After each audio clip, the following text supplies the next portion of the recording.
Hello friends, आज मैं बताऊंगी 70 साल की उम्र के लोगों को नहाने में क्या क्या प्रिकॉशन लेनी चाहिए और इससे क्या रिस्क रहता है बाथरूम में।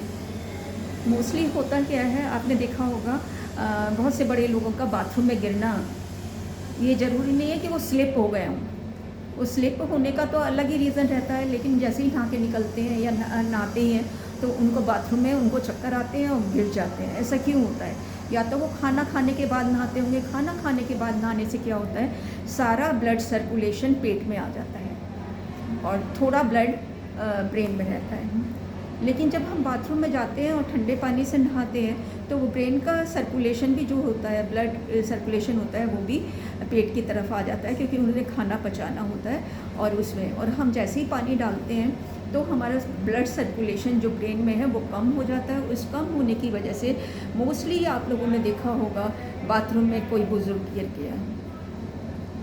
ऐसा मैंने तो बहुत बार सुना है, और खाना खाने के बाद नहाने वालों में से मैं भी एक हूँ।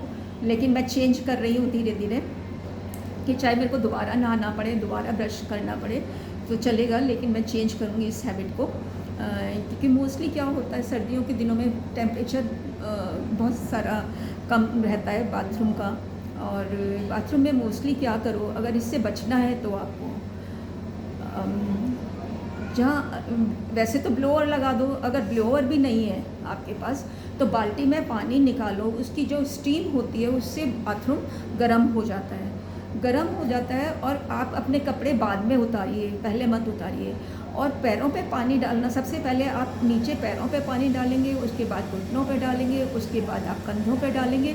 एकदम सिर पे पानी नहीं डालेंगे। अगर एकदम सिर पर पानी डालेंगे तो फिर वही सर्कुलेशन का प्रॉब्लम आएगी और आप उसमें सर्कुलेशन अब ब्रेन में नहीं होगा प्रॉपर, तो आप गिरेंगे। मोस्टली क्या होता है, बड़े लोगों की जो जैसे ही 70 साल के होते हैं तो कैपिलरीज वीक हो जाती हैं। कैपिलरीज वीक हो जाती हैं और हम उसे रगड़ रगड़ के नहाते हैं।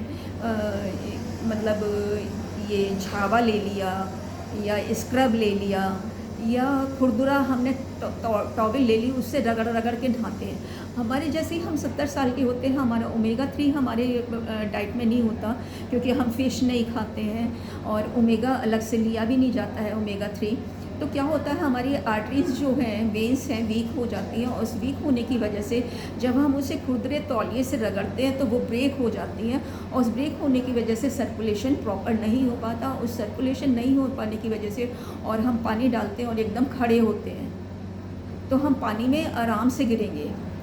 और गिरने के बाद क्या होगा, हम बेहोश होते हैं, या तो दीवार से सिर टकराता है या फर्श से सिर टकराता है और हम उसमें पड़े रह जाते हैं। ऐसे मैंने कई डॉक्टर्स के साथ भी देखा है। ऐसा नहीं कि हम ही हैं, एक डॉक्टर के साथ ऐसा हुआ और वो डॉक्टर्स उसमें पड़े रह गए और बहुत समय तक उसमें पड़े रह गए और उनकी डेथ हुई, कि हॉस्पिटल ले जाने तक का टाइम नहीं रहा उनके पास। तो आप मोस्टली क्या करिए कि अगर आपको नहाने जाना है सर्दियों में, तो सर्दियों में आप क्या करिए, पहले से बाथरूम को गर्म करिए। या आप रॉड लगाते हैं तो रॉड जब लगा रहे हैं तो काफ़ी देर तक रॉड लगी रहने से भी जो बाथरूम का टेम्परेचर थोड़ा सा मेंटेन हो जाता है। ब्लोअर चला दीजिए या पहले से पूरा नल खुला छोड़ दीजिए। आपके यहाँ अगर ये है, क्या बोलते हैं उसको, गीज़र वगैरह है, तो उसको नल को काफ़ी देर तक खुला छोड़ दीजिए। उसकी स्टीम से भी टेम्परेचर अच्छा हो जाता है। उस टेम्परेचर अच्छे होने की वजह से आपको उतना नुकसान नहीं होगा जितना कि नुकसान लोगों को हो जाता है। 70 साल के बाद तो आप लोगों को बहुत प्रिकॉशन लेना है। स्लीपरी चप्पलें पहन के उसमें नहीं जाना है। स्लीपरी चप्पलें पहन के भी बाथरूम में क्या होता है, आजकल टाइल्स वगैरह लगे होते हैं, उसमें साबुन लगा रह जाता है तो वो स्लीपरी हो जाते हैं। बाथरूम में कोई पकड़ने वाला ज़रूर हैंडल वगैरह लगवाएं, कि उसको जब आप खड़े हो तो उसको पकड़ के धीरे से खड़े हो, एकदम ज़ोर से नहीं हो।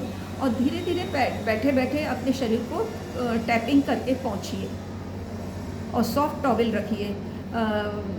ये जो हार्ड वाले होते हैं टॉवल, वो नहीं रखिए। मतलब हार्ड वाले इन द सेंस कि वो रोए वाले भी होते हैं और वो रोए जो है धुलने के बाद हार्ड हो जाते हैं, और उस हार्ड से अगर हम पहुंचते हैं तो हमारी आर्टरीज कैपिलरीज जो हैं वो ब्रेक होती हैं, और कैपिलरीज ब्रेक होने की वजह से हमें डैमेज हो जाता है, और उस डैमेज की वजह से हमारा ये हम गिरते हैं। एक स्लिपरी होने की वजह से भी होते हैं। हमारा ब्लड प्रेशर जिन लोगों का लोग रहता है वो तो किवाड़ बंद करके नहाए ना, किवाड़ खोले रहें, बाहर चप्पल रख लें, जिससे आप लोगों को मालूम रहे कि हाँ बाथरूम में कोई जिनकी चप्पलें हैं वो नहा रहे हैं अंदर। और जब नहा चुके तो बैठे बैठे ही अपने आप को पहुँचिए और बैठे ही बैठे कपड़े पहनिए और थोड़ा सा रिलैक्स होइए एंड उसके बाद आप उठिए और उठने के बाद थोड़ी देर वहीं पकड़ के खड़े रहिए। आप कंफर्टेबल फील कर रहे हो देन यू केम आउट। और मोस्टली अगर नीचे बैठ के नहीं नहाना है तो आप कुर्सी रखिए, जाली वाली कुर्सियाँ आती हैं प्लास्टिक की, उसमें पूरे में छेद होते हैं, उस पर बैठ के नहाइए और हैंडल होते हैं बाथरूम में कपड़े डालने वगैरह के, तो उसको पकड़ के बैठिए। और सबसे पहले पानी कहाँ डालना है, आपको पंजों पे डालना है, पंजों के बाद घुटने पे डालना है, घुटने के बाद कंधों पे डालना है और सिर में सबसे लास्ट में डालना है। अगर सिर में सबसे लास्ट में डाल दिया तो आपका सारा ब्लड सर्कुलेशन नीचे आएगा और आपका जो सिर है वो उसमें सर्कुलेशन अच्छा नहीं होगा, तो सिर आगे की तरफ झुकेगा और आप गिर जाएंगे। आगे या पीछे की तरफ जैसे भी झुकेगा वो आप गिरेंगे और आपके चोट लग सकती है। उस चोट लगने से आपके शरीर में आपको हॉस्पिटल तक ले जाना मुश्किल हो जाएगा और आपकी डेथ होती है। तो इस तरह से आप अपने आप को सेव कर सकते हैं, चाहे वो सर्दियाँ हो चाहे गर्मियाँ हो। गर्मियों में आजकल तक जो पानी आ रहा है बिल्कुल उबला हुआ आ रहा है। उस पानी को उबला हुआ है रात में 2-3 बाल्टी भर के रख दीजिए।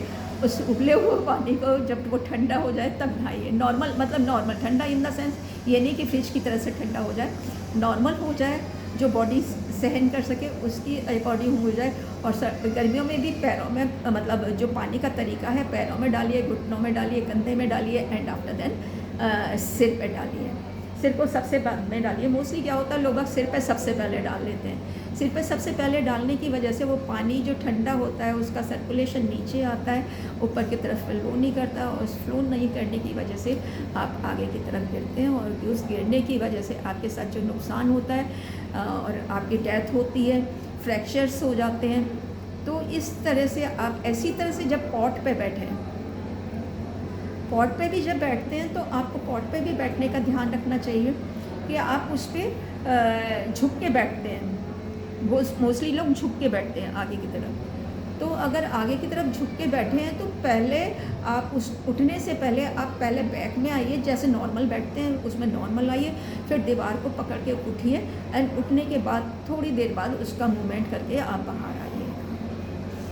इस तरह से अगर आप करेंगे तो आपकी जान बची रहेगी, आपके साथ जो लॉस होने वाला है वो नहीं आएगा, आपको पैरालिटिक अटैक आने के चांसेस कम हो जाएंगे, आपको हार्ट अटैक आने के चांसेस कम हो जाएंगे, आप गिरोगे नहीं, गिरने से ब्रेन हेमरेज होने का डर रहता है और कई दिनों तक तो उसमें पड़े रह जाते हैं आईसीयू वगैरह में।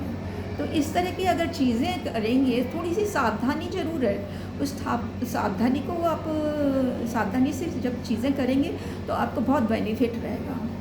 Thank you for watching me. If you like my video, please like and share it. And thank you. I am from Agra and India. Thank you. So nice of you.